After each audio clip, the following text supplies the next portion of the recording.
E esse material foi um material que eu comecei a trabalhar ele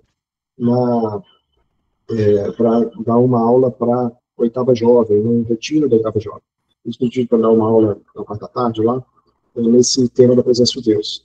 E eu preparei o material, dei aula, só que Bíblia, quanto mais você lê, mais coisa vai surgindo. Então eu fui incrementando, fui adicionando algumas outras questões, e a ideia é de dar uma olhada. Por isso que esse título, Presença de Deus, da criação à consumação. E a ideia é a gente olhar um pouquinho. A gente fala muito da presença de Deus, a gente deseja a presença de Deus, mas a ideia é olhar de Gênesis até Apocalipse, num olhar da teologia bíblica. Quem já fez o centro pode lembrar da diferenciação da teologia bíblica, da teologia sistemática. E a teologia bíblica é essa que costura, e esse desenho que está aí, essa ilustração, das conexões entre os livros da Bíblia. Para quem nunca viu esse desenho, aqui o pessoal brinca que eu vou tatuar nas minhas costas esse desenho qualquer dia, de tanto que eu gosto dessa ilustração. Ela é meu fundo de tela do computador já há muito tempo. E ela ilustra as conexões que há entre os livros da Bíblia, tanto entre os livros do Novo, entre os livros do Antigo e entre os livros do Antigo e do Novo. E são milhares de conexões que a gente tem. E é muito legal, que eu gosto muito da teologia bíblica, é justamente essa abordagem de não olhar simplesmente para um tema e tentar ver os versículos que falam daquele tema. Muitas vezes, o assunto ele não está escancarado na Bíblia. Olha, isso daqui quer dizer, esse versículo fala desse assunto. Às vezes, o assunto é outro, mas lança a luz sobre o tema. E a teologia bíblica, ela nos ajuda demais nesse sentido. Então, nós vamos olhar nessa perspectiva da teologia bíblica como que a presença de Deus se manifesta, não é explicar o que é a presença de Deus, mas como ela se manifesta ao longo da história da redenção, desde a criação até a consumação, como que a presença de Deus se manifesta. Então, algumas perguntas. Essa questão da presença de Deus é uma coisa boa? Ou é uma coisa que a gente tem que ter medo dela? Como é que ela acontece ao longo da Bíblia? Ela aconteceu da mesma forma em Gênesis, em Deuteronômio, ela depois nos livros dos reis, em Salmos, ela acontece da mesma forma o tempo todo. Por que ela acontece? Por que Deus manifesta a sua presença? Onde? Quais os locais? Existem locais especiais? E, especialmente, como é que eu devo reagir? Eu devo me esconder, eu devo buscar, eu devo me alegrar, eu devo correr. O que eu faço quando o assunto é a presença de Deus? Então, ao olhar ao longo da palavra, nós vamos tentar lançar luz sobre isso. Na verdade, a palavra lançar luz sobre essas perguntas. Eu não pretendo responder essas perguntas uma após a outra, não, mas ao longo de todo o material, a gente vai poder olhar depois para essas perguntas e eu acho que entender um pouco melhor. Ok? Podemos avançar? Então vamos lá. Em primeiro lugar, a gente tem que entender que há uma certa separação de ambientes.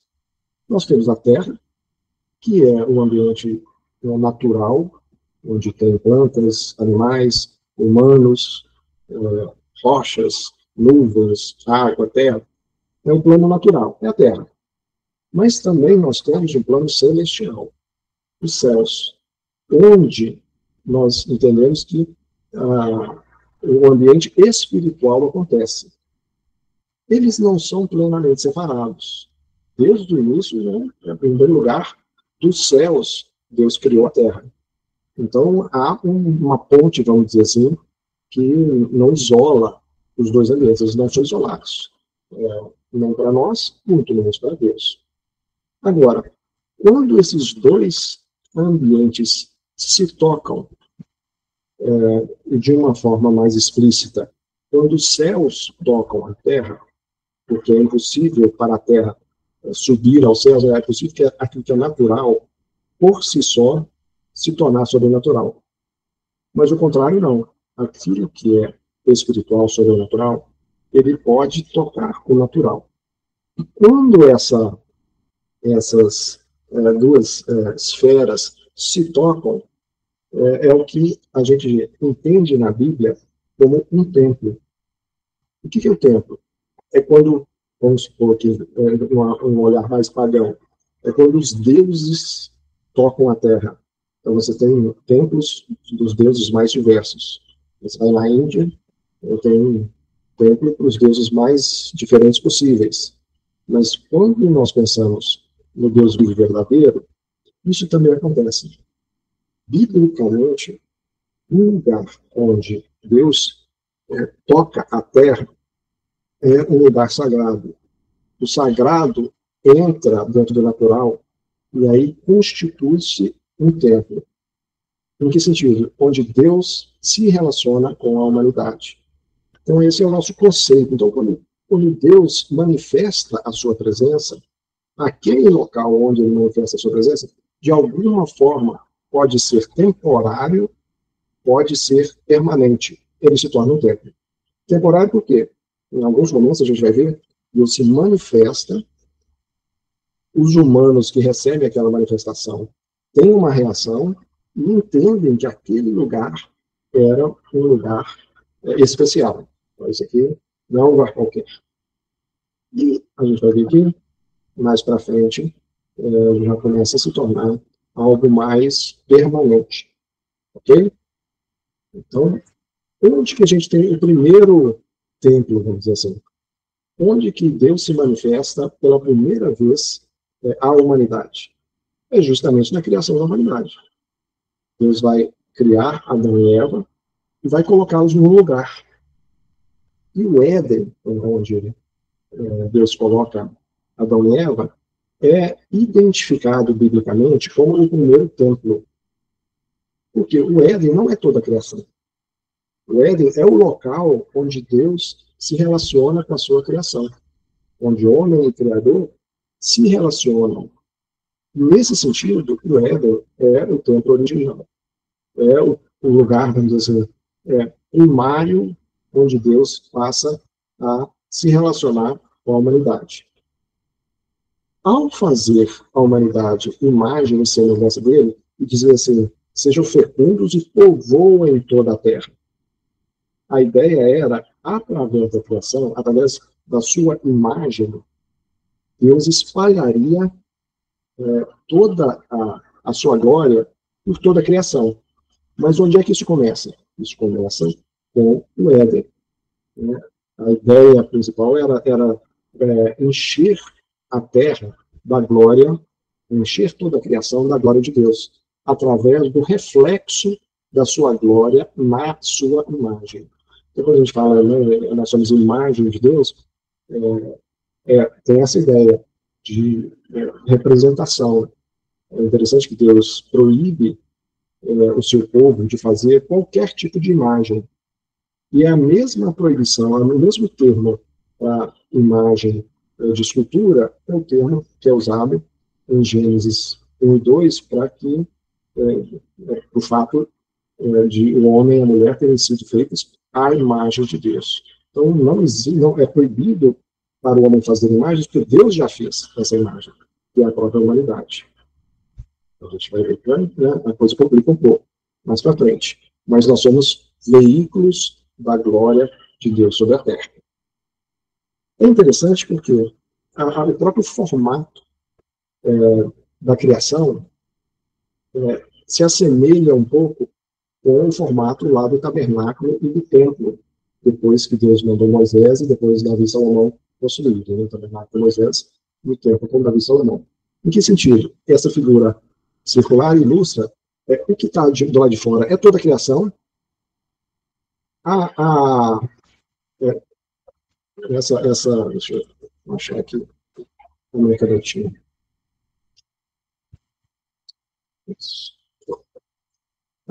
Aqui seria toda a criação. Aqui seria o Éden. E dentro do Éden, Deus planta um jardim onde coloca a árvore da vida. Então, dá para ver que a própria criação, e onde é que Deus se relaciona com a humanidade? No jardim do Éden. Então, a própria criação já é num formato onde há um lugar onde esse relacionamento acontece de forma mais intensa. Quando a gente olha no templo ou no tabernáculo, a gente tem aqui dentro um lugar onde o povo se relaciona, assim, o povo está separado aqui dentro, mas para se relacionar com Deus, entra no santo lugar e no santo dos santos. Então, é como se o templo natural do Jardim do Éden fosse, na verdade, o contrário, como se o tabernáculo e o templo fossem uma cópia daquilo que era original, uma reprodução daquilo que a gente tem lá no Éden, mas agora de uma forma diferente. E é até interessante porque toda a ornamentação dentro do Santo dos Santos e do Santo Lugar do Santo dos Santos era feita como se for com símbolos de botânica. Então é como se Deus estivesse reproduzindo aqui dentro um jardim.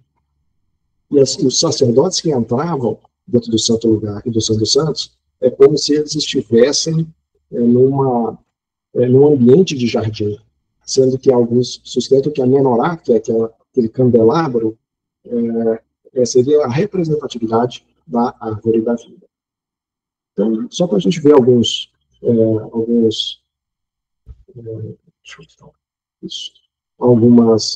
paralelos. Então, Deus ele se relaciona nesse ambiente. Só que o objetivo dele não era que a humanidade ficasse contida dentro do Jardim do Éden, mas espalhar esse Jardim do Éden sobre toda a Terra. Então, a ideia era espalhar essa imagem, e essa imagem sem defeitos, povoar toda a Terra. E assim a glória do Senhor cobriria toda a Terra. Só que a gente percebe que não foi isso que aconteceu. Veio a queda.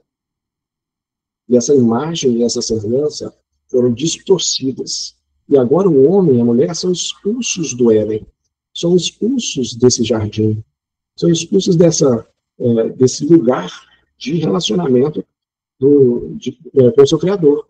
E 2 querubins são colocados na entrada para impedir que eles voltassem lá.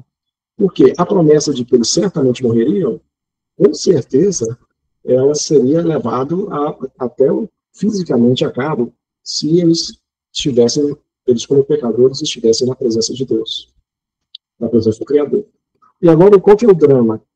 A humanidade que foi criada para se relacionar com o seu Criador, agora está expulsa da presença desse Criador. Não tem mais acesso ao local de relacionamento. Só que é interessante, por quê? Logo nos próximos capítulos, a gente vê Caim e Abel adorando o Senhor com suas ofertas. Por que isso? Mas Deus não havia expulsado eles da presença? Então, ao mesmo tempo que Deus expulsa eles da presença no Jardim do Éden, isso foi para a proteção deles, para que eles não morressem. Por quê? É como se Deus saísse também do Éden junto com a humanidade e mantivesse um relacionamento com a sua criação. Tanto é que Caim e Abel adoram o Senhor. E acontece o que aconteceu no primeiro assassinato.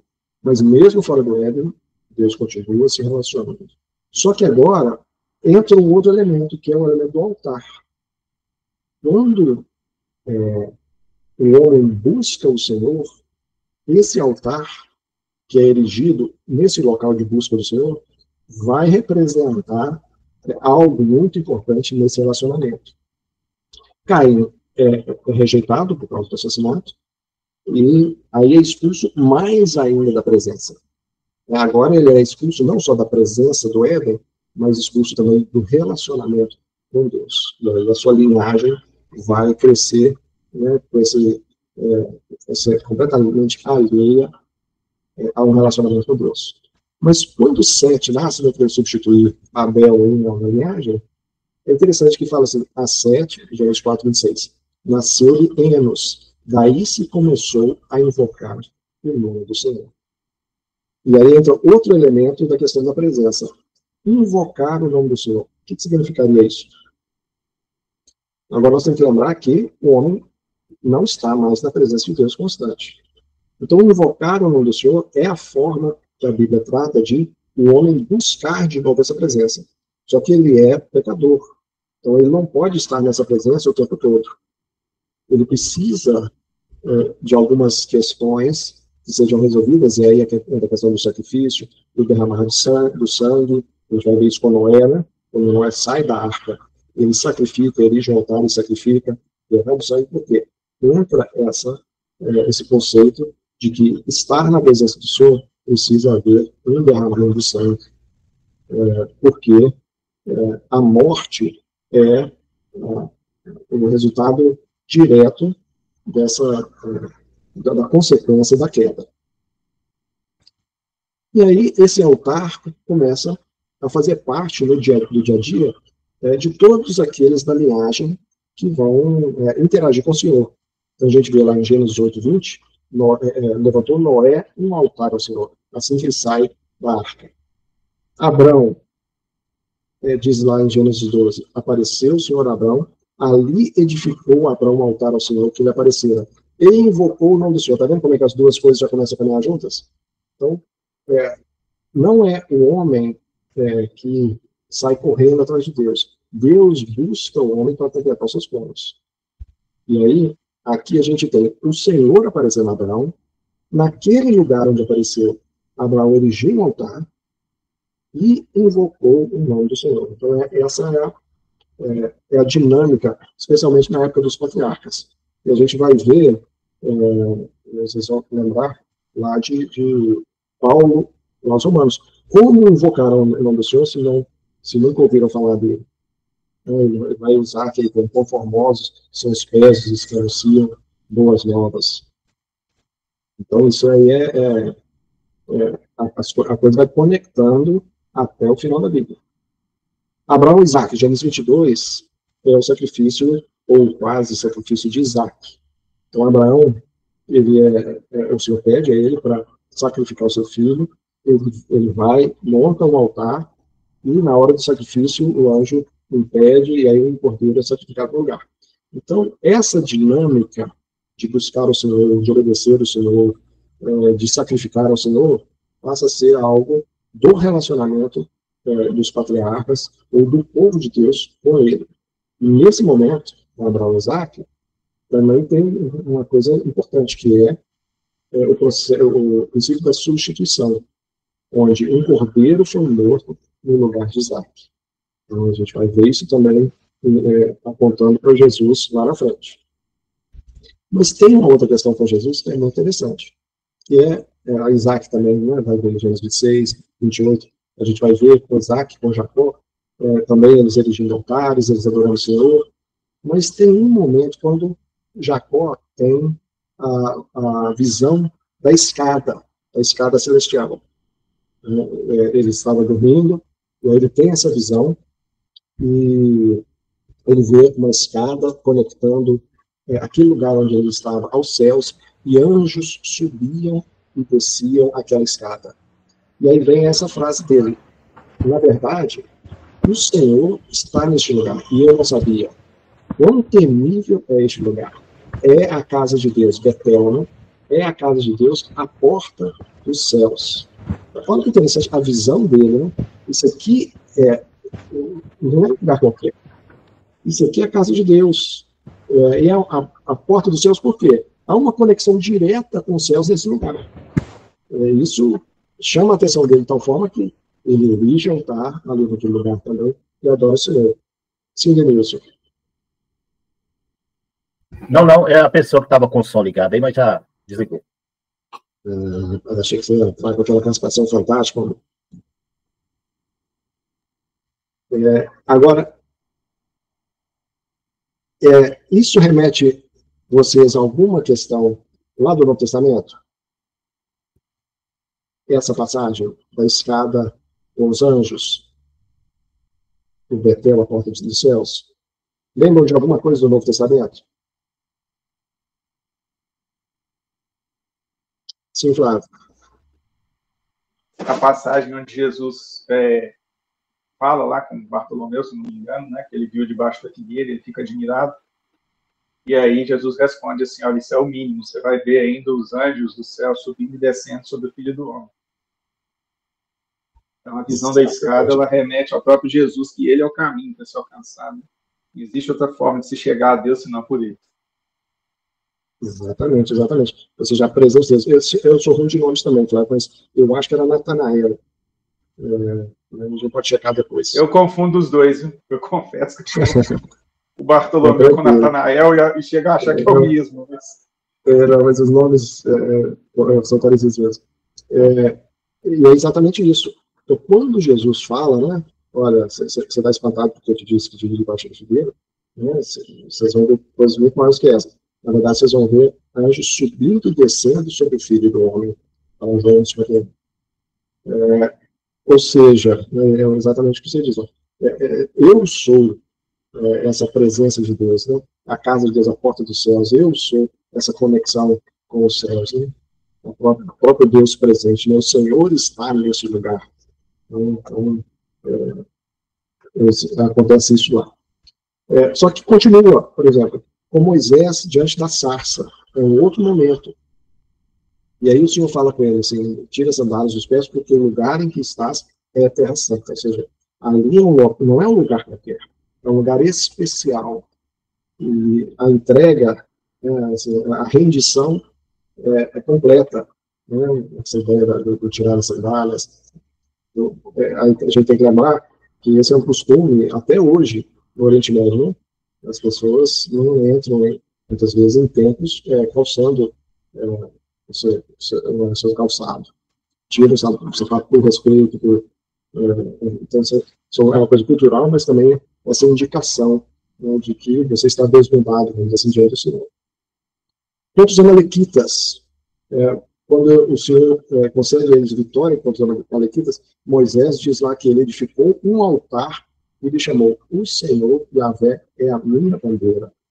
Então, em vários momentos, tem essa ideia de erigir-se um altar. Por quê?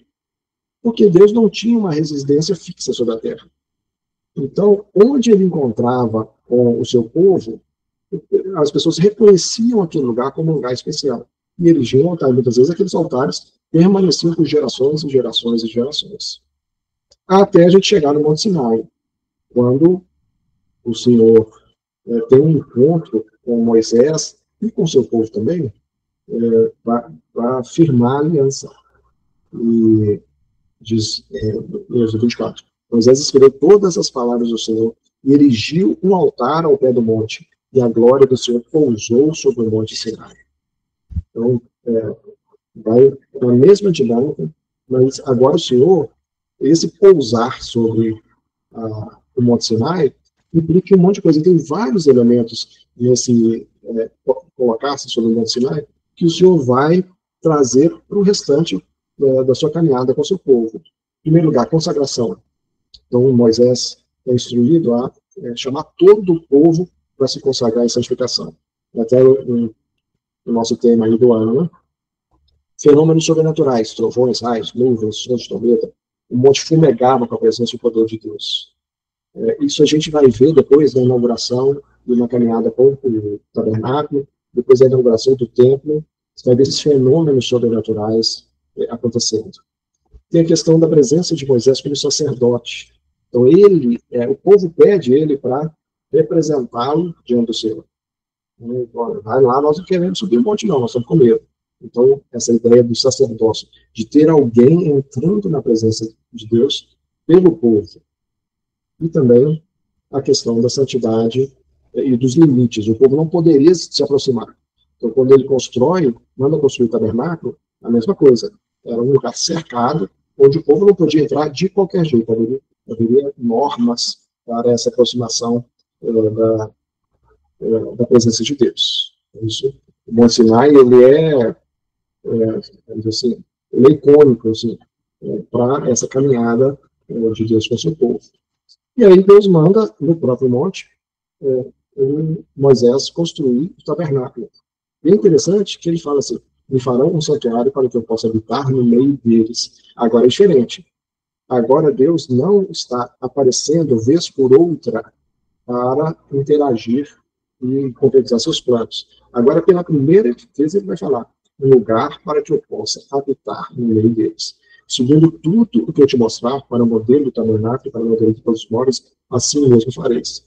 Então, Deus mostra para Moisés no monte um modelo, e aquele modelo é para ser seguido, e a partir daí, com a inauguração do tabernáculo, com a consagração do tabernáculo, e aí alguns paralelos, né, que a criação foi em 7 dias, a consagração do tabernáculo também foi em 7 dias, e a consagração do templo lá de Davi e Salomão também foi em 7 dias. Então, só para vocês verem esses paralelos na palavra de Deus. E com os mesmos fenômenos sobrenaturais de fogo, de fumaça, Deus manifesta a sua presença no meio do seu povo. Mas agora é um povo que ele separou, fez aliança com esse povo, e agora começou a caminhar. E chega um momento que o próprio Moisés, né, o Senhor fala assim: não, faz o seguinte, vocês entram lá na Terra Prometida, que eu não vou acompanhar vocês mais não. E aí Moisés fala assim: olha, se não for, daí com o Senhor, nós não vamos. Então essa valorização e esse reconhecimento de que o que fazia diferença no povo de Deus era a presença do Senhor, e a presença dele era explicitada pelo tabernáculo. Não vou entrar em detalhes aqui no tabernáculo, porque não é a questão aqui nossa, mas é uma riqueza muito legal também. Daí, o povo entra na Terra Prometida com Josué. E Josué também tem um momento de ficar descalço diante do Senhor, onde ele tem um encontro com um anjo do Senhor, e esse anjo do Senhor fala que ele tira as sandálias, porque esse lugar é um lugar santo. Indicando que aquele anjo do Senhor não era simplesmente um mensageiro angelical, mas era a própria presença do Senhor. E essa presença do Senhor, ela continua acontecendo de algumas formas interessantes. Por exemplo, os pais de Sansão, quando eles têm um encontro com o anjo que vai falar sobre a chegada de Sansão, eles têm a impressão que vão morrer, que eles não têm como suportar a presença desse ser angelical. E aí, que provavelmente é um anjo mesmo. Só para a gente entender que aquela junção entre céus e terra não é uma coisa simples. Não é algo que é assim, natural para nós. É algo completamente maior, mais poderoso, mais intenso do que tudo que nós conseguimos conceber sobre a face da Terra. Tanto é que não são poucos que tiveram esse encontro e tiveram a sensação de que iriam morrer. Com Eli, tem outra questão, que é muito interessante. A Arca da Aliança, eles levam a Arca na guerra e perdem a Arca na guerra, os filisteus. E aí a Arca é colocada dentro do templo do deus Dagon. E acontece, assim, o coitado do deus Dagon toma uma surra de Yahvé dentro do seu próprio templo, mostrando que não existe nenhum deus, nenhum lugar que não seja domínio, que não esteja debaixo do poder do Deus de Israel. Aí os filisteus correm para devolver a arca e pedem: pelo amor de Deus de vocês, tira essa arca daqui, porque nós não damos conta dela. Nós não queremos aqui chagas, doenças, um monte de coisa que aconteceu lá, além da imagem do Deus Dagon ter sido humilhada e destruída. Depois desse período, bom, deixa eu dar uma paradinha aqui, que eu meia hora aqui que eu estou falando. Até aqui. Ok? Comentário, pergunta? Então, esse minha vida aqui que eu tomo água. Ô, pastor, a sensação que dá que uma vez que Deus não estava mais manifestando no Éden, porque não estava lá, às vezes que ele se manifestou onde estavam os filhos de Deus, dá a sensação de que ele fez aquele lugar um Éden temporário, né? Não sei se deu para você entender a colocação. Sim, eu concordo com você. Tanto é que as expressões usadas são: olha, esse lugar aqui é um lugar especial. Esse lugar é diferente. Isso acontece com Jacó, acontece com Moisés. É um lugar completamente especial. E depois esse lugar especial vai virar o tabernáculo no templo. Isso vai ter uma ligação muito interessante com a gente hoje. Né? Então, dá para segurar a ideia para a gente trazer de conclusão lá no final. Mas alguém gostaria de comentar alguma coisa? Bom, fiquem à vontade para me interromper também, tá, gente? Se quiserem falar, fiquem à vontade. O próximo passo, vamos dizer assim, na linha do tempo, é o período reinado. E Davi, ele tem uma sacada interessante, porque ele percebe que eles estavam construindo as suas casas em Jerusalém, dominaram tudo, o reinado, né? Davi era um guerreiro forte, conseguiu paz ali na região, conseguiu conquistar Jerusalém, e construíram casas bonitas para eles, para os outros, e eles estavam adorando a Deus num tabernáculo polido de deserto. Ele tem uma sacada interessante que vamos construir um templo direito do Senhor, mas o problema todo, e o próprio Senhor falou assim, acaso eu discuti casa? Samuel vai entregar essa profecia. Eu pedi alguma coisa para vocês, e esse é muitas vezes o nosso erro. É achar que nós conseguimos ajudar Deus na caminhada dele. Então, Deus, quando ele quer alguma coisa, ele manda fazer. Então, Davi, por mais que pudesse ser uma intenção boa, o Senhor questiona ele. Eu estou pedindo alguma casa para vocês. Tem uma casa do Isaías, vai falar, o céu é meu trono e a terra estrada dos meus pés. Que casa vocês podem me edificar? Né? Mas passa e Deus manda Salomão construir esse templo. E na dedicação do templo, diz lá que os sacerdotes não puderam permanecer dentro do templo, por causa da nuvem da glória do Senhor que encheu aquela casa. Que é um significado de aprovação. E olha, o Senhor aceitou aquela casa para substituir o tabernáculo. E a arca foi colocada lá dentro, a distribuição em termos não de espaço exato, mas de organização era a mesma. Tinha um átrio, tinha o santo lugar e tinha o santo dos santos, onde estava a arca da aliança. E ali o Senhor fixa a sua presença agora de uma forma um pouco mais estática, vamos dizer assim, que antes estava num tabernáculo, que ele levava o povo para onde ele queria, mas agora o povo estava em Israel, na terra prometida, na Canaã prometida, e agora num templo em Jerusalém. Então, Jerusalém passa a ser a cidade da habitação do Senhor. E todo o povo agora vai orbitar em volta de Jerusalém. Eles vão estar espalhados, as tribos espalhadas em todo Israel, mas adorar o Senhor era em Jerusalém. Até a divisão do reinado. Então, depois de Salomão, tem a divisão com Roboão e Jeroboão, e aí a coisa complica um pouco, porque o reino do norte vai montar, vamos dizer, seu lugar de adoração lá no Monte Gerizim, e principalmente, e os judeus, o reino do sul, vai continuar usando Jerusalém para isso. E aí vem o período dos profetas. E aí que a coisa começa a intensificar. Essa questão da presença de Deus começa a intensificar. Por quê? Os profetas vão chamar o povo de volta à aliança, tanto o reino do norte quanto o reino do sul. Só que os dois reinos vão cada vez mais se afastando. O reino do norte com mais velocidade, descendo ladeira, mas o reino do sul ainda fazendo algumas reformas, segurando um pouco, mas também se afasta do Senhor. E o reino do norte varrido pelos assírios, e o reino do sul depois, Jerusalém é destruída pelos babilônios. E aí entra com mais intensidade essa questão dos profetas. Durante esse período, a gente tem os profetas agindo com intensidade. A gente tem a visão de Isaías. É muito interessante, porque quando a gente lê Isaías 6, de 1 a 4, a gente vê que ele está descrevendo um templo. Quando eu vi o Senhor sentado no seu trono, as abas da sua veste cobriam o templo todo se encheu de fumaça. E aí eu disse, ai de mim. E aí o anjo foi lá e tocou os lábios dele com uma tenaz, com a brasa, né, segurando na tenaz, e o purificou. Então, os profetas vão agora começar a falar dessa questão da presença do Senhor. Eles vão chamar o povo de volta para a presença, mas aos poucos essa presença vai se transformando em juízo. E o Senhor fala assim, tudo bem, vocês são meu povo. E porque vocês são meu povo, eu vou executar juízo sobre vocês. Porque foi exatamente isso que eu prometi lá atrás.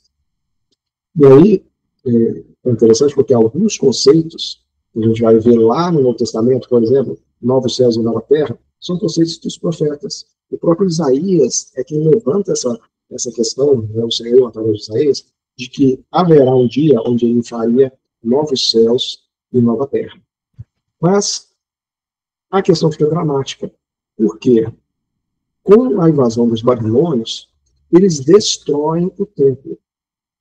E essa destruição do templo, se o templo significa a presença do Senhor, como é que o Senhor permite, se é um Deus todo-poderoso, como é que ele permite que o templo, a casa dele, seja destruída? E aí Ezequiel ou Deus vai falar através de Ezequiel sobre essa questão e mostra, Ezequiel tem uma visão do Senhor deixando o templo.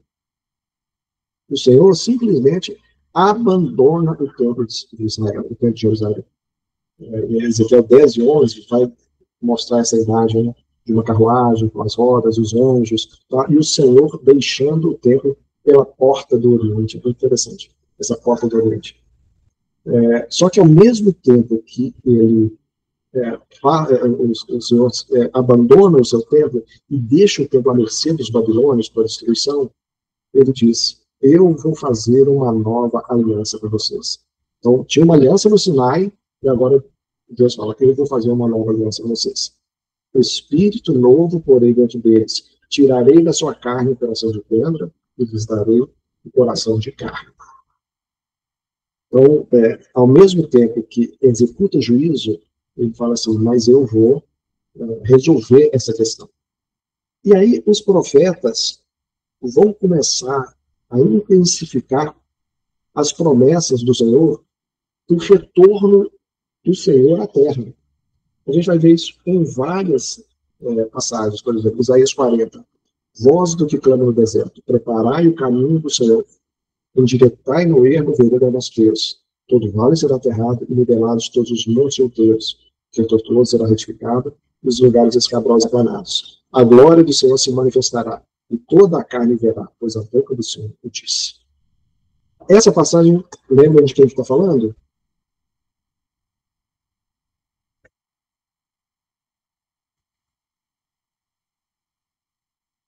João Batista. João Batista.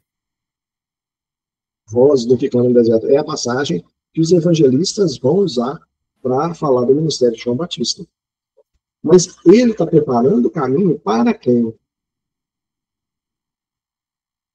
Para Jesus. O Senhor, para Jesus. Nesse momento, nós não temos ainda Jesus. A gente sabe, né, spoiler, não? É Jesus. Mas preparar o caminho do Senhor. Lembram lá, quando aparece esse Senhor todo em letras grandes, lembram que palavra que é, Senhor?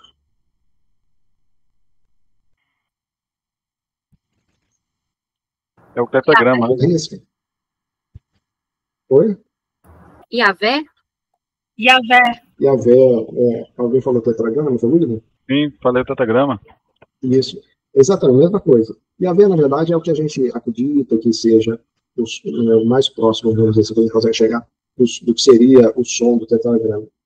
Mas é exatamente isso, ou seja, aquele Deus todo-poderoso do Antigo Testamento, Yahvé, essa voz que está no deserto, é para preparar o caminho para ele, ou seja, Yahvé vai voltar.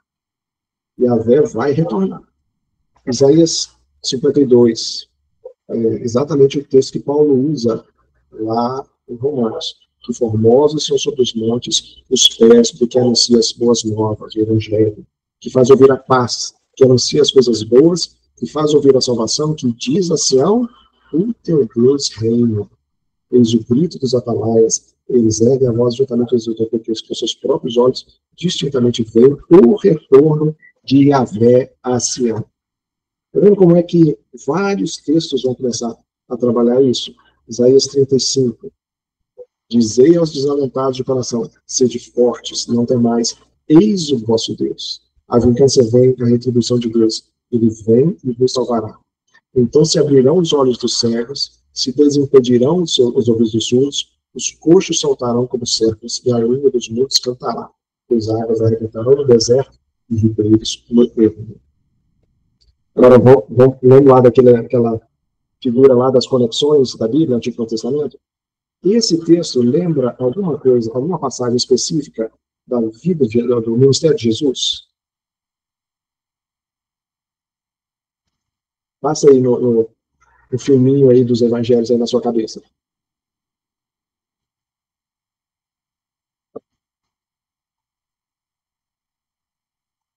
Pode arriscar, gente. Retrata todos os milagres que realmente Jesus fez, né? Surdo ouvindo, coxo andando, né? Liberando, língua de mudo cantando, aleijado andando, né? É isso mesmo, mas tem um momento que isso acontece, assim, que essa frase, vamos dizer assim, é dita, onde Jesus fala assim, olha, os cegos vêm. É quando os discípulos de João Batista, né, vão até ele, né, para levar, ele já está preso, e aí pergunta, olha, é você mesmo o Messias ou a gente tem que esperar outros? Aí Jesus fala para eles, olha aqui, ó, tá vendo? Os cegos veem, né, os surdos ouvem, né, os coxos andam e a mensagem é pregada. Então está confirmando para João Batista, né, de fato, que ele é o Senhor prometido. Veja bem, irmãos, quando Jesus recebe no templo o rolo do profeta Isaías, no capítulo 61, ele diz, o Espírito do Senhor está sobre mim, do Senhor Jeová está sobre mim, me ungiu a pregar boas novas aos mansos. Aí ele diz, para pregar as boas novas aos mansos, enviou-me restaurar os contritos de coração, proclamar liberdade aos cativos e a abertura da prisão aos presos. E, fundamentalmente, apregoar o ano aceitável do Senhor. E Jesus fecha o rolo. Ele não lê, aqui, neste momento, ele não lê o dia da vingança do nosso Deus. Por um motivo que ele não lê. Penso eu até escatológico. Mas, Jesus diz isso claramente. O seu ministério estava fundamentalmente baseado nesta palavra, entre todas as outras, nessa palavra de Isaías, na minha opinião, nessa palavra de Isaías, capítulo 61. Né? Com certeza, Isaías 61 é o disparar, o início do ministério dele, ele faz isso, né? E é o disparar de todo o ministério dele. Mas esse texto de Isaías 35, ele é um pouco mais explícito, eu acho, naquilo que o Flávio trouxe de devemos esperar o outro, e aí, não, vem cá, e faz os milagres todos, e fala assim, volta lá e fala para João Batista. Exatamente isso. Os cegos enxergam, os surdos ouvem, os coxos voltam a andar. E aí, está muito ligado nessa questão, que Isaías 61 também está, que é, eis o vosso Deus. Então, João Batista, muito provavelmente, muito melhor do que nós, tinha as promessas e as profecias na mente. Então, quando ele escuta aquilo, ele está fazendo uma conexão muito provável aqui, nessa ideia, eis o vosso Deus, ou seja, o próprio Jesus falando, sou eu mesmo. Então, você não precisa, só tem que o jeitão de Jesus de responder, né? Em vez de responder sim, pode falar que ele quer, ele não, ele faz ele se encaixa dentro da profecia, para mostrar que ele é o rei, o Deus que está retornando. Ezequiel 43. Olha só, interessante. O Senhor já havia saído, em Ezequiel 10:11, saído do templo. E agora, diz assim, depois me levou à porta que olha para o caminho do Oriente, que é exatamente a porta por onde Deus saiu. E eis que a glória do Deus de Israel vinha do caminho do Oriente. E a sua voz era como o ruído de muitas águas, lá em Apocalipse. E a terra resplandeceu por causa da sua glória. E a glória do Senhor entrou no templo pelo caminho da porta, cuja face está para o lado do oriente. E eis que a glória do Senhor encheu o templo.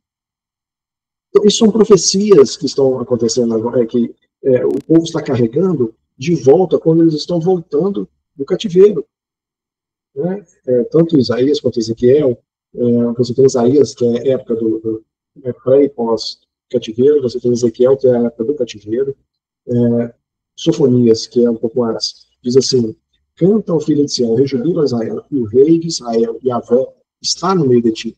Naquele dia se dirá a Jerusalém, não temas, não se afrouxe os teus braços. Yahvé, o Senhor teu Deus, está no meio de ti, poderoso para salvar-te. Ele se deleitará em ti com alegria, renovar-te com seu amor, regozijar-se em ti com júbilo. Então, são textos, é interessante que Jesus ele vai falar isso, o reino está entre vocês, o reino está no meio de vocês, porque, no fundo, ele era o rei. Zacarias 8:3, aqui também é outro profeta pós-exílio. Assim diz o Senhor Yahvé, voltarei para Sião e habitarei no meio de Jerusalém. Jerusalém chamar-se-á cidade fiel, e o monte dos seus exércitos, o monte santo. Para fechar, Malaquias 3:1-2. Eis que eu envio o meu mensageiro, que preparará o caminho diante de mim. De repente virá ao seu tempo o Senhor, a quem vós buscares, o anjo da aliança, a quem vós desejais. Eis que ele vem, diz os seus exércitos. Mas quem poderá suportar o dia da sua vinda? E quem poderá subsistir quando ele aparecer? Porque ele é como fogo do ourives e como potassa dos lavandeiros. Então, a ideia também é de João Batista preparando o caminho do Senhor que virá ao seu templo. Então, esses profetas estão ecoando no coração dos discípulos. Mas tem uma coisa importante. Quando eles voltam para um templo ainda destruído. Eles começam agora a reconstruir as moradas de Jerusalém. Ageu vai profetizar na época ali de Esdras, Neemias. E o povo começa a reconstruir o templo, só que não tem mais a Arca da Aliança, não tem mais a glória do templo, não tem mais os utensílios do templo, eles conseguiram recuperar algumas coisas, mas você não tem mais nenhum glamour daquele templo que era assim, foi consagrado na época de Salomão, que a glória do Senhor encheu o templo, e o pessoal começa a resmungar. Mas cadê a glória do Senhor? E Ageu 2, o Senhor vai questionar o povo nesse sentido. Olha, quem de vocês viu a glória daquele primeiro templo? Pois fiquem sabendo que a resposta é não, ninguém viu, né? Ninguém é daquela época. Mas ele diz, olha, a glória deste último templo será maior do que a glória do primeiro templo. E eu vou encher este último templo na minha glória, diz o Senhor através de Ageu, muito mais do que aquela glória. Então o pessoal se animou e continuaram a reconstrução do templo. Eles pensaram, poxa, se com Salomão os sacerdotes não conseguiram ficar dentro, então Deus está falando que vai ser maior ainda a glória, então essa volta do Senhor vai ser fantástica. E aí, fecha-se o Antigo Testamento. E a gente caminha agora para a época em que houve, depois dos persas, que foi a época do cativeiro, você tem os gregos derrotando os persas, depois os romanos derrotando os gregos, o Império Grego se desfacelando com a morte de Alexandre o Grande, e é dividido em 4 forças, sendo 2 delas mais importantes, os Ptolomeus e os Seleucidas, e depois vem os romanos e tomam aquela região toda. E o Novo Testamento começa com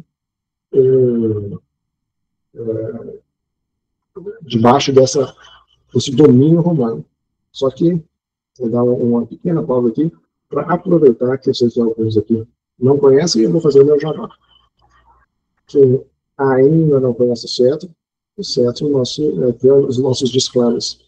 O CETO é o nosso curso, vários aqui já fizeram, que a gente tem na 8ª, que a gente é um curso teológico que é muito bom.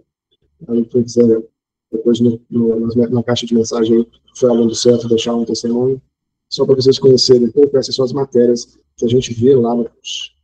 Hermenêutica, interpretação bíblica, com o nosso presbítero Nilson, está aí, introdução ao Antigo e Novo Testamento, bibliologia, entender de onde que veio a Bíblia e como lidar com a Bíblia, teologia bíblica, e essa aula que nós temos é uma ilustração da bênção que é a teologia bíblica, que a gente entende, história da igreja, aconselhamento cristão, história e geografia bíblica. Isso no primeiro ano. No segundo ano, 2 teologias sistemáticas, uma matéria de 12 ministérios, missiologia, liderança cristã, homilética, apologética e evangelismo. Então, professores da escola bíblica têm desconto, tá, beleza? 50% de desconto para os professores de escola bíblica. Então, é um curso barato, e fica mais barato ainda para o professor de escola bíblica. Beleza? Qualquer dúvida, vocês podem entrar em contato comigo lá na secretaria ou com o pastor Gustavo. Somos coordenadores. Beleza? Nosso jabá completo. Voltamos. A nuvem voltou. A nuvem da glória do Senhor. Começa com Zacarias do templo. Agora não é o profeta Zacarias. Zacarias sacerdote, pai de João Batista. Ele, num dia onde ele for oficiar, ele entra e sai mudo, e é a anunciação de João Batista. Logo depois, a anunciação para Maria do nascimento de Jesus. E Jesus começa agora o seu ministério, só que as pessoas estavam aguardando um retorno glorioso, no sentido de o nosso poderoso, que quando Deus encheu o templo, o primeiro templo, foi um negócio espetacular, que nem Steven Spielberg lá na Arca Perdida, lá, conseguiu chegar perto. Os caçadores da Arca Perdida, né? Foi um negócio muito glorioso. Só que Jesus nasce na humildade. E a vinda do Senhor pega todo mundo de surpresa nesse sentido. Por quê? O Senhor vem como uma criança, um homem humilde. E aí, aqueles que olharam para Jesus com fé e abriram o seu coração, conseguiram ver a sua glória, que é isso que João vai trabalhar. O Verbo se fez carne e habitou entre nós. Aquele verbo, no princípio era o verbo estava com Deus, o verbo era Deus. O verbo se fez carne e habitou entre nós, cheio de graça e de verdade. E vimos a sua glória como unigênito do Pai. Então Jesus, ele chega como cumprimento de Ageu. Só que as pessoas estavam achando que havia um Messias davídico, no sentido de guerreiro para a libertação contra os romanos. E Jesus, a presença de Deus, ele vem com um corpo humilde. O próprio Jesus, em João 2, vai falar disso, olha, destruí esse templo e eu reconstruirei em 3 dias. Todos ficaram achando que estava falando do templo lá de Herodes, que era uma expansão da reconstrução do templo, feita na época de Esdras e Neemias, que era pomposo, era muito grande. Só que o que acontece é que Jesus, ele associa o seu próprio corpo ao templo. Mas eu não estou falando desse templo. Esse templo não tem a glória de Deus. A glória de Deus sou eu. Eu sou a presença de Deus, a presença do Rei, a presença de Yahvé, no meio do seu povo. O reino está no meio de vocês. Eu sou o rei. E aí é interessante que ele, na versão dos discípulos, quando ele está falando da vinda do reino, ele fala assim, olha, alguns de vocês não morrerão antes de ver a vinda do reino. E muitos associam isso ao estabelecimento completo do reino que vai acontecer na segunda volta de Jesus. Mas todas as vezes que ele fala isso nos evangelhos, logo depois tem a cena da transfiguração. Então, Jesus está falando, olha, vocês vão ver, na verdade, um aperitivo da vinda do reino. E Lucas 9 vai trabalhar essa questão da transfiguração, onde naquele monte da transfiguração, ali céus e terra se tocam de uma forma tão intensa que 2 habitantes dos céus descem para conversar com Jesus sobre os últimos acontecimentos, sobre a questão da morte dele na cruz e a ressurreição.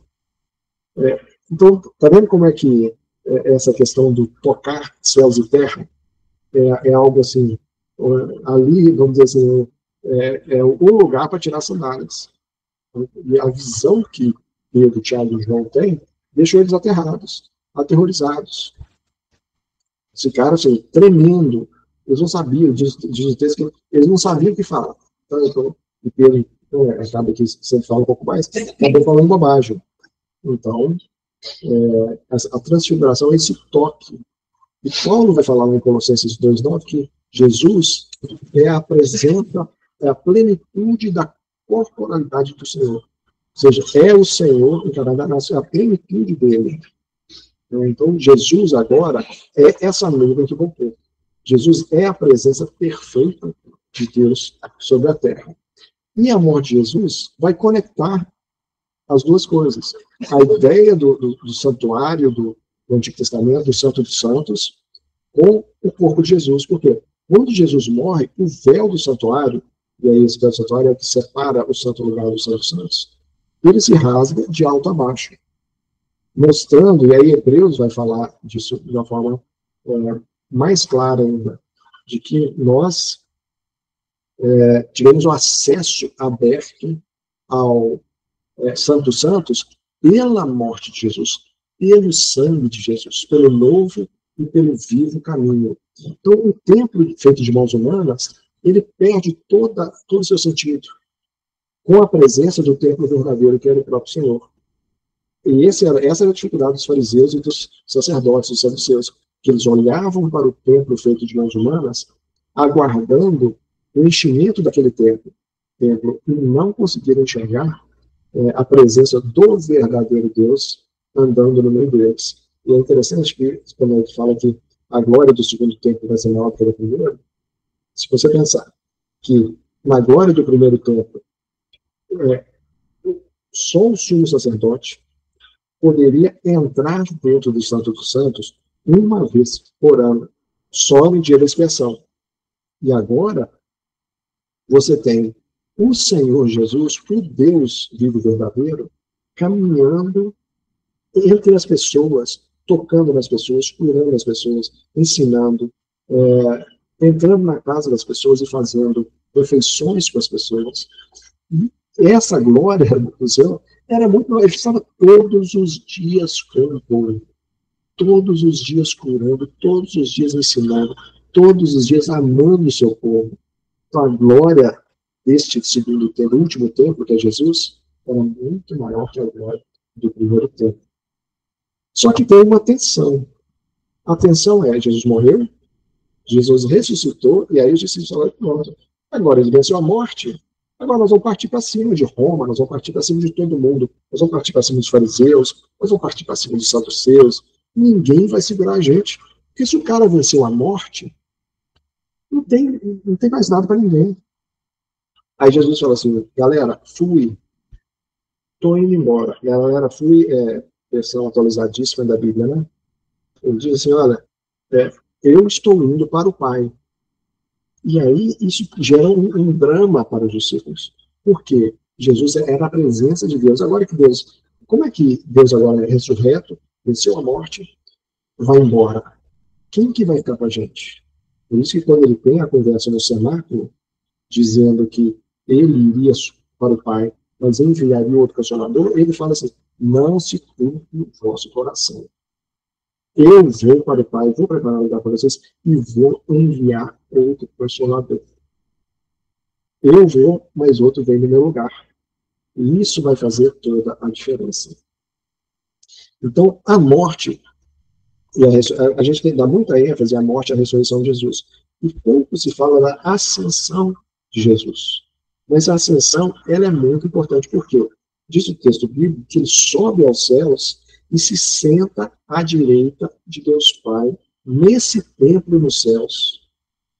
Este lugar, esse templo que Isaías enxergou e tremeu, é o lugar onde Jesus sentou para reinar sobre todas as nações.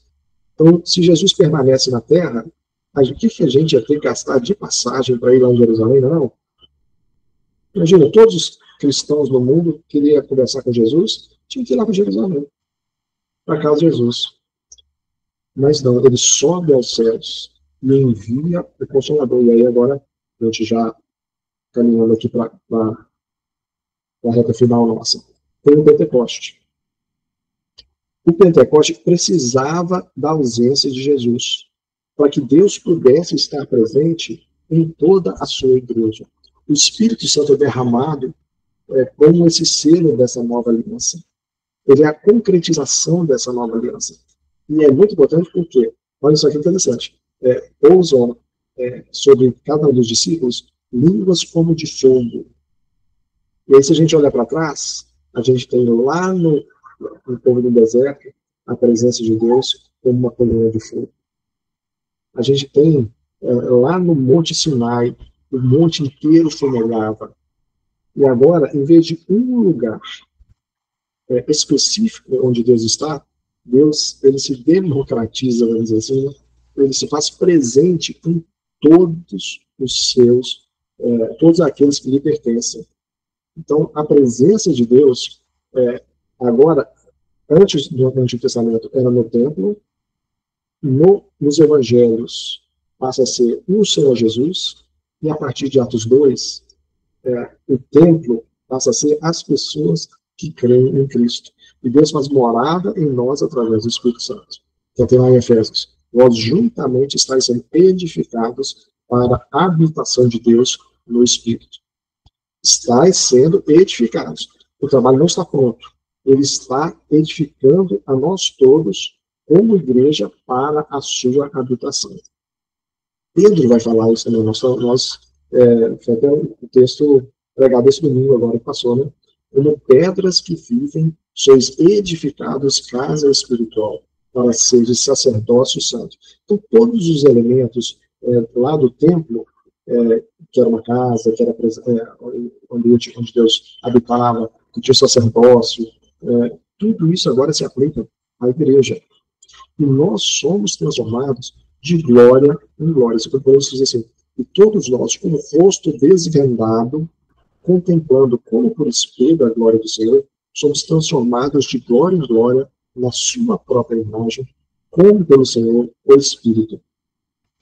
É muito interessante, porque esse texto ele usa também elementos lá de Moisés, né? O rosto desvendado, ou seja, Moisés tinha um véu sobre o rosto, não, agora nós não temos véu sobre o rosto.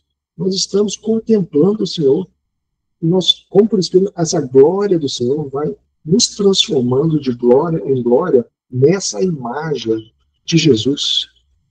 Nós somos dia a dia sendo transformados por essa glória da presença de Deus no próprio Senhor Jesus, numa imagem, no próprio Senhor, pode dizer, em uma imagem conforme o Senhor, parecidos, ele é o nosso modelo, nós vamos sendo transformados dia a dia.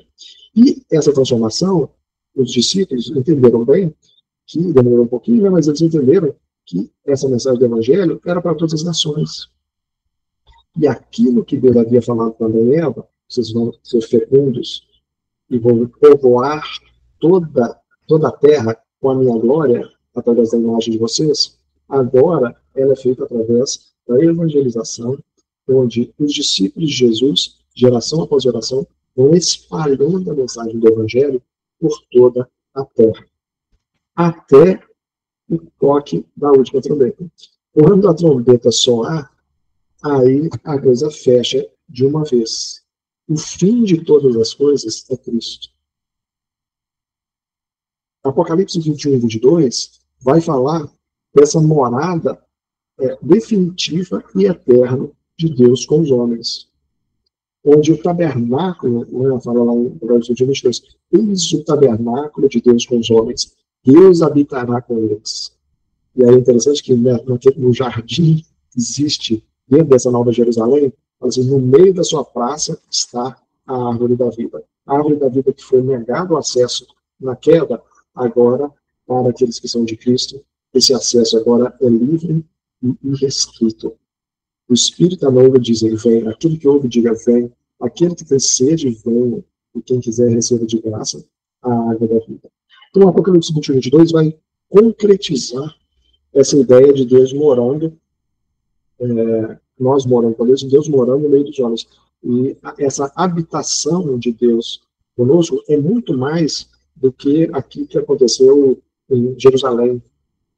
É uma união com Cristo. Nós estamos unidos pelo Espírito Santo a Jesus, à Trindade, e essa união é eterna. E aí, na Nova Jerusalém, a consumação de todas as coisas, Deus vai definitivamente nos fazer morar com Ele sem pecado, sem possibilidade de queda, porque nós vamos estar tão unidos com Ele espiritualmente que não existe mais a possibilidade de queda após o retorno de Jesus.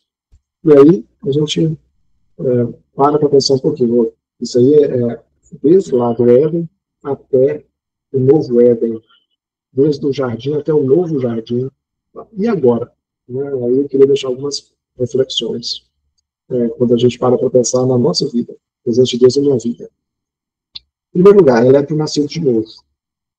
Não que quem não é nascido de novo não experimente do agir de Deus.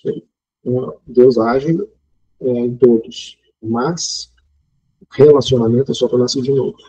E aí a gente precisa entender que a presença de Deus é a presença através do nosso Pai. Esse Deus de poder e de glória, Criador do universo, ele nos permite chamá-lo de Pai. E isso foi uma coisa que Jesus expressou no sentido de enfatizou de uma forma intensa, que Deus é o nosso Pai, Pai nosso que estás nos céus. Então, há lugar para o temor, mas não para o medo, apesar das palavras serem sinônimas. Temor, o medo, o medo afasta, o temor aproxima. Então, o nosso relacionamento com Deus nunca pode ser de medo de se afastar. Mesmo em meio ao pecado, é se aproximar do temor. Um relacionamento de santidade.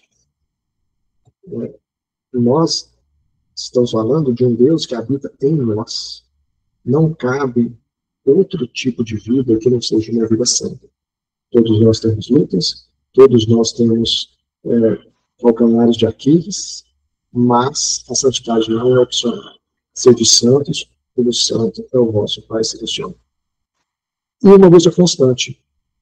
Uma coisa que eu acho que a gente precisa resgatar é o local do altar dentro da nossa vida. Todos os encontros geravam altares. Então, a ideia lá no Antigo Testamento de erigir um altar e de invocar o nome do Senhor, a gente, de alguma forma, acho que a gente precisa resgatar. Em que sentido? Eu concordo com a questão do orar sem cessar, a gente orar no trânsito, a gente orar na fila do banco, a gente não tira na fila do banco, mas na fila do banco, né? Na fila do posto de saúde, onde tiver fila. Ótimo, orar sem cessar. Mas a gente não pode abrir mão de erigir um altar na nossa vida. Aquele momento onde eu paro, aquele lugar vira o local santo, seja meu quarto, minha sala, seja onde eu estiver. Não é bater papo com Deus, é se colocar diante do Criador do universo, se colocar diante daquele que venceu a morte e erigir ali um altar, e tirar as sandálias dos pés, se desnudar diante de Deus e invocar o nome do Senhor. Eu acho que essa ideia bíblica da presença de Deus, a gente acostumou muito com a presença do Espírito Santo, e que nós somos pedras vivas, que nós somos o templo de Deus, e a gente perde um pouco aquela noção do erigir o altar, e consagrar aquele lugar, aquele momento para buscar a Deus em oração. E não tem como pensar na presença de Deus sem pensar na missão que Deus tem para todos nós, de espalhar a sua glória por toda a terra e por todo o mundo. A ideia de espalhar essa glória, encher são dois profetas que vão trabalhar essa ideia de que a glória do Senhor encheria a terra como as águas cobrem o mar. E para mim, não tem dúvida de que ela se concretiza na evangelização mundial, onde as pessoas de todas as nações, de todas as culturas, de todos os povos, de todas as línguas, vão conhecendo o Senhor Jesus, e esses altares vão sendo espalhados por toda a terra, e o templo do Senhor se estende por toda a terra. Então, essas são algumas reflexões que eu tirei aí dessa jornada da presença de Deus na nossa vida. Mas queria escutar de vocês aí também, a gente poder fechar contribuições, reflexões, alguma coisa que chamou sua atenção.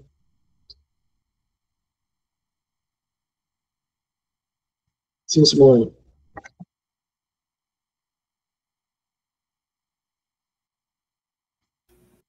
Simone? Tá sem som, Simone. Quando você coloca que a gente precisa erigir o altar diante de Deus, do Criador, mesmo tendo o Espírito Santo morando dentro da gente, né? A questão do tirar a sandália dos pés, você se refere, assim, à questão de reverência e temor? Para a gente buscar isso, porque às vezes o trem também é avacalhado, né? Tem a ver com isso também, os irmãos de reverência também. Pelo menos eu imagino, assim, né, de que a gente, às vezes, se acostuma com o nome de Jesus, se acostuma com a presença do Espírito Santo, e abre mão, às vezes, de momentos de consagração, de desligar um pouquinho o mundo, desligar o celular, desligar a mente, e dedicar um tempo de oração específico, né? Temor diante do Senhor. Eu penso nisso. E o risco também de não cair nessa religiosidade, né? Porque às vezes a gente sabe tanta coisa, mas a prática, né? Claro que perfeito a gente não vai ser, mas a gente é desafiado a ser santo como ele é santo, né? Então não dá para acomodar que a vida tá boa. Nunca vai estar boa e a gente tem que se separar mesmo, né? Então eu fico pensando assim, de caminhar junto, né? Teoria e prática. A gente, às vezes, acostuma um pouco com a misericórdia de Deus, com a graça de Deus, e abusa um pouquinho dela. Abusa no sentido ruim, né? Tem abusar da graça de Deus no sentido bom, que é mergulhar na graça. Mas tem o lado ruim para abusar, que eu tenho essa dificuldade mesmo, eu tenho esse pecado mesmo, eu vou bater bola com ele aqui até Jesus voltar, eu vou administrando esse pecado até Jesus voltar, porque eu não vou perder a salvação pelo Cristo, então vamos fazer. Então a gente vai relaxando, perdendo esse temor, né, de Deus, e acho que a presença de Deus na nossa vida é uma coisa completamente louca se a gente parar para pensar. A gente acostumou com isso, mas é muito intenso isso. Você pensar que o Deus criador do universo fez morada em mim e em nós, né? Eu não falo em mim, mas eu penso em nós porque nós somos um corpo. Isso não é qualquer coisa. Isso não pode ser tratado de uma forma natural, banalizada, né? É muito intenso isso. Sim, Denilson.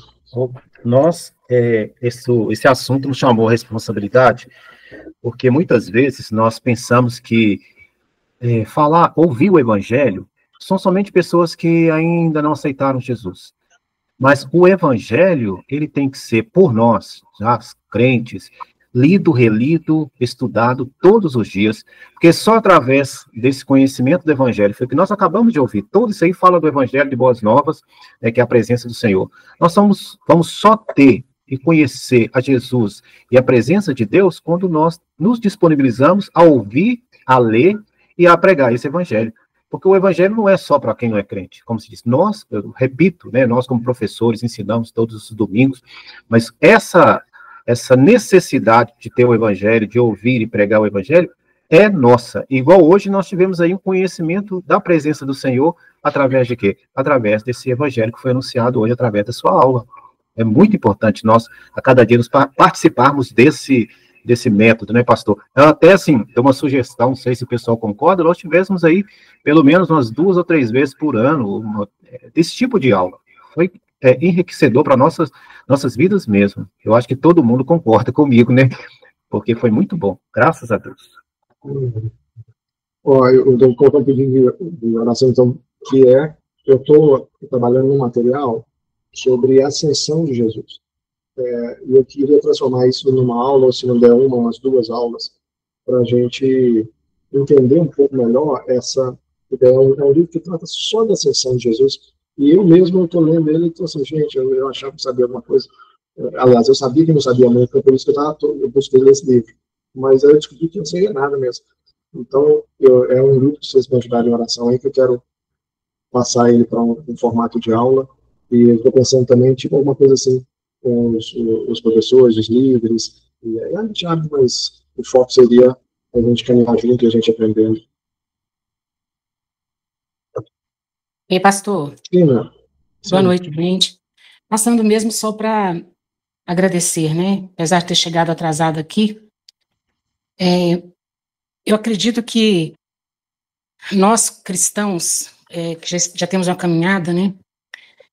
Quando eu especificamente assisto e participo de uma aula dessa, me instiga a buscar o Senhor, me constrange a buscar o Senhor, a conhecê-lo melhor.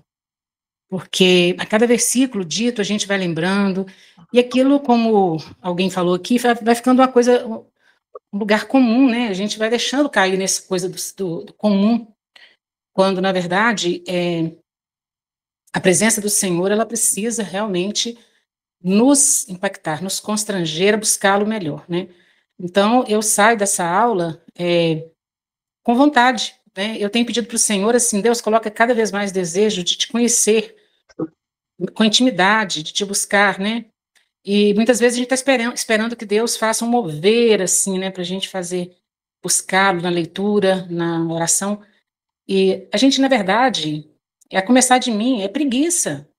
É vontade de pegar tudo mastigado, né? A gente clica lá no YouTube, já pega a mensagem toda pronta, e a gente acha que tá bom, né? Que a vida corrida que a gente leva não dá tempo, mas a gente tem tempo para tudo, né? Então, isso aí, essa aula tão bem colocada, né? Me deixa, assim, constrangida mesmo, a buscar mais o Senhor, sabe? A conhecê-lo melhor e ouvir também, né? Permitir que ele fale. Então, me deixar mais sensível à voz dele, a buscá-lo melhor. E depois eu vou olhar a oportunidade de estar fazendo, certo? Porque eu já comecei e parei, mas eu quero voltar. Então, eu estou passando mesmo para agradecer, porque que bênção que eu estou aqui, né? Que eu pude ouvir e aprender um pouco mais. Um abraço para todos. Obrigada, pastor. Obrigado. E aí, só para os que entraram depois, essa aula sendo gravada, eu vou dar só uma cortada nas arestas dela aqui na edição e vou postar lá provavelmente no meu canal, e aí eu divulgo lá, mas mais alguns dias eu posto lá e fica à disposição para quem quiser compartilhar ou assistir de novo. Pastor, pastor, o senhor pode disponibilizar os slides da aula? Posso, com certeza. Deixa eu ver como é que eu faço isso para ficar...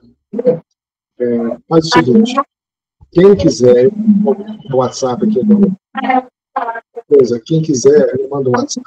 Porque eu não gosto de usar para quem não assistiu a aula, porque a pessoa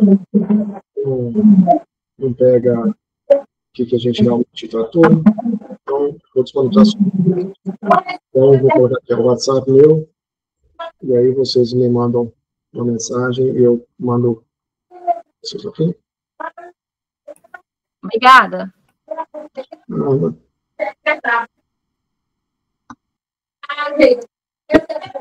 Só lembrando aqui, dentro daquilo que a Tina falou, aquele coxo lá no tanque de Bethesda, né?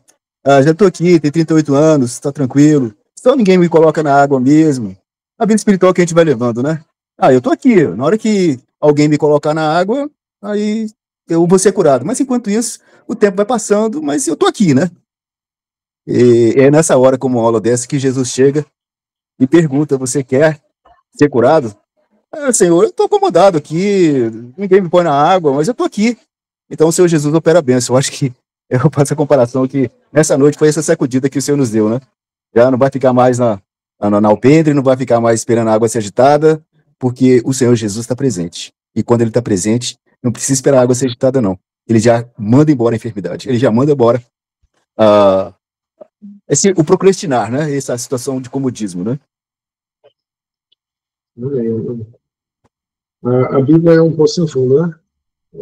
Quanto mais a gente estuda, mais a gente descobre que precisa estudar. Esse é o nosso Deus. Sim, Ricardo. Oi, pastor, boa noite.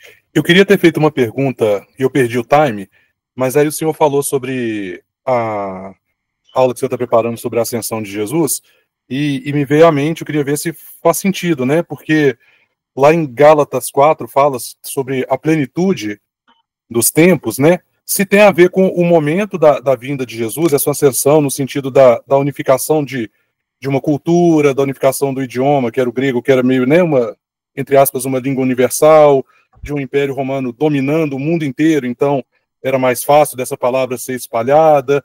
Teria a ver com esse momento da história? Olha, é uma forma de se entender. Assim, tem muitos que levantam todas as características do Império Romano, que, diferente dos outros impérios, tinha essa conexão entre os diferentes povos, né? E como sendo um fator preponderante aí nessa questão do espalhado, que facilitou demais o espalhado do Evangelho. Mas eu acho que a plenitude do tempo vai um pouco além disso, porque quando a gente olha o Antigo Testamento, a gente vai vendo, nós vimos assim, né, com um enfoque na questão da presença de Deus, mas quando a gente vê assim, como é que Deus foi preparando o seu próprio povo, então todas aquelas fases, a fase dos patriarcas, depois de Moisés, do deserto, depois da consolidação, depois do reinado, depois do exílio e o retorno. Então, a plenitude dos tempos também tem a ver com essa. Deus preparou não só a humanidade, mas também preparou o seu povo para a vinda de Jesus. Né?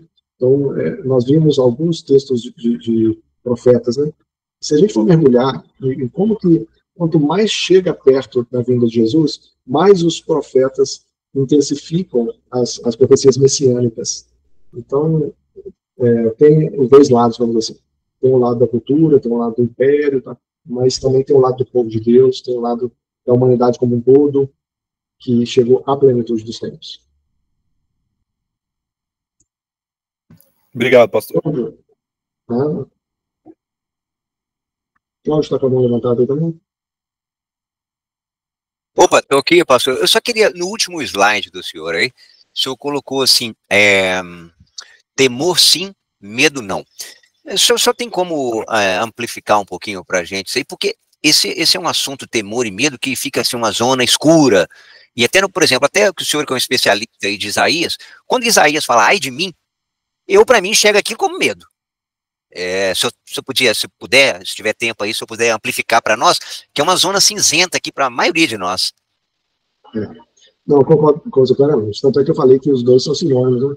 Temor e medo, eu acabei dando uma distinção na minha definição entre temor e medo ali.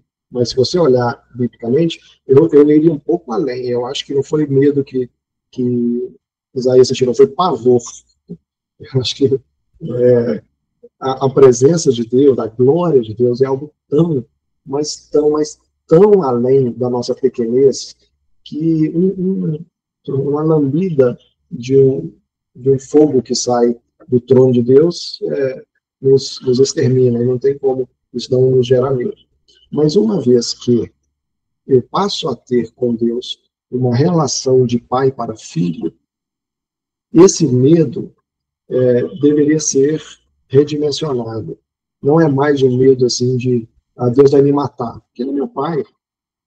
Mas um medo, um temor, por isso que a gente faz essa distinção, acaba fazendo a distinção de temor e medo nesse sentido. Assim, não que o medo não estivesse presente especialmente no Antigo Testamento, mas na Bíblia. O próprio João, quando ele tem a visão de Jesus ressurreto, ele cai como morto. Então, assim, é algo que está muito além de nós. Só que a gente precisa levar isso para dentro do nosso relacionamento de filho com o pai. E aí, esse relacionamento de filho com o pai, por isso que eu falei que o temor aproxima e o medo afasta. Quando eu tenho medo de alguma coisa, eu saio correndo. Quando eu tenho temor, eu me desarmo e me entrego. É mais nesse sentido. Mas concordo com você, são palavras e são momentos que eles se misturam. Mas eu estou olhando um pouco mais nesse sentido de um relacionamento de proximidade, de amor, e a Bíblia vai falar, né, que o amor lança fora todo medo, né? Então, eu acho que esse medo de pavor, ele vai dando espaço a um temor que nos faz nos lançarmos aos pés do nosso Pai, que nos ama. Então, não sei se clareou, mas é o que eu imagino que a gente consegue fazer de distinção dessas duas palavras.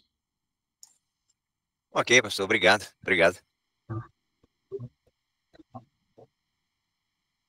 Irmãos, o canal está aberto aí com Os irmãos têm meu contato, se quiser, depois deitou na cabeça, no travesseiro, fala assim, não, peraí, não, isso não entendi, isso não concordei. Pode mandar mensagem que a gente conversa, mas eu queria só provocar aí, nesse meados de janeiro, provocar aí um pouquinho essa questão do alimento bíblico, né, que tanto nos faz crescer. E fica o desafio aí, de a gente continuar, né, correndo atrás, buscando o Senhor. E para mim foi uma honra tê-los todos aqui nesse dia, nessa noite, e a gente postar lá a aula. Se você gostou, compartilha com alguém. Sempre a gente dá aula, a gente posta, né? Quanto mais gente assiste, interage, a gente fica feliz também. O senhor tendo tempo outras vezes, provavelmente todos aqui vão falar que estão à disposição, viu, pastor? Bora. É por isso que eu fui o primeiro a falar aí, que teve que voltar. Fazer de novo. Tem que ter outro, pastor. Então, sim. Já tô com esse aí, da ascensão no trabalho aí, eu só terminei. A gente podia fazer uma oração, então? Vamos. Sandra, que está lá em São Paulo, Jacareí, faz uma oração pra gente, Sandra?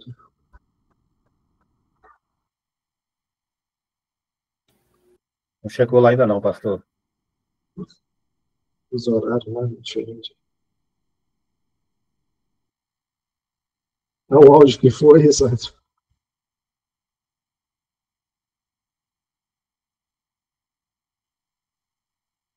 Para nós aqui esse áudio estaria aberto, mas... Ah, não. Parece que tá dando uma mensagem aqui que não está sem áudio. Então tá, sem problema. Quem que gostaria de orar, então? Gente, é só abrir o microfone e orar. Aí ora pelo áudio da Sandra também.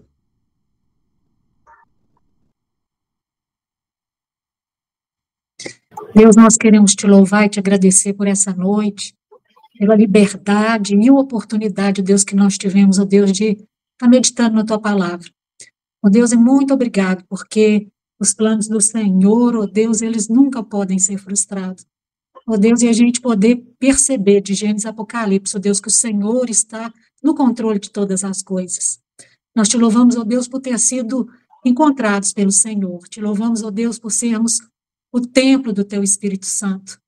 Ó Deus, e muito obrigado porque o Senhor nos enviou, ó Deus, o Consolador, e que nos ajuda em todos os caminhos. Obrigado por aquilo que Jesus fez por nós na cruz, nos perdoando, ó Deus, nos resgatando, nos restaurando. E te louvamos também, ó Deus, por estarmos vivendo nessa dispensação. E a gente vê, ó Deus, cada dia, tanta coisa acontecendo, e que realmente, ó Deus, o Senhor nos prepare.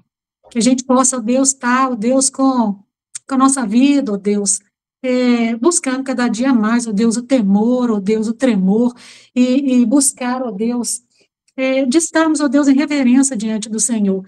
E que a gente possa fluir, que a gente possa, Deus, realmente, ó Deus, sair pregando aquilo que o Senhor instituiu desde do Éden, né, do multiplicar, ó Deus, de produzir vidas, e que o Senhor possa nos avivar. Muito obrigado pela vida do teu servo, muito obrigado, ó Deus, pelo vaso de honra que ele tem sido, ó Deus, e por poder compartilhar tanta coisa com a gente.